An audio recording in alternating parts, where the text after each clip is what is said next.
Hello everyone.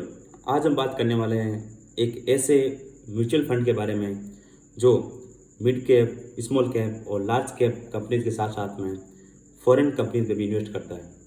तो मैं बात कर रहा हूँ फ्लेक्सी कैप म्यूचुअल फंड, जिसमें फंड मैनेजर को फुल फ्रीडम होती है कि वो पैसा लार्ज कैप कंपनीज में, मिड कैप कंपनीज में या फिर स्मॉल कैप कंपनीज में इन्वेस्ट कर सकता है। जैसे लार्ज कैप कंपनीज मार्केट में अच्छा परफॉर्म कर रही है तो फंड मैनेजर ज़्यादा से ज़्यादा पैसा वहाँ इन्वेस्ट करेगा। अगर small cap, mid cap companies में ग्रोथ दिख रही है तो फंड मैनेजर वहाँ शिफ्ट हो जाएगा। लॉन्ग टर्म इन्वेस्टर के लिए फ्लेक्सी कैप म्यूचुअल फंड ज़्यादा सुटेबल और ज़्यादा अच्छा माना जाता है, क्योंकि इसमें लार्ज कैप की तरह कम रिटर्न नहीं मिलता और ना ही स्मॉल कैप की तरह ज़्यादा रिस्क रहता है। इसमें सब जगह इन्वेस्टमेंट होता है, सोच समझ के इन्वेस्टमेंट होता है। तो वीडियो अच्छा लगा हो तो लाइक करें, कमेंट करें एंड शेयर करें।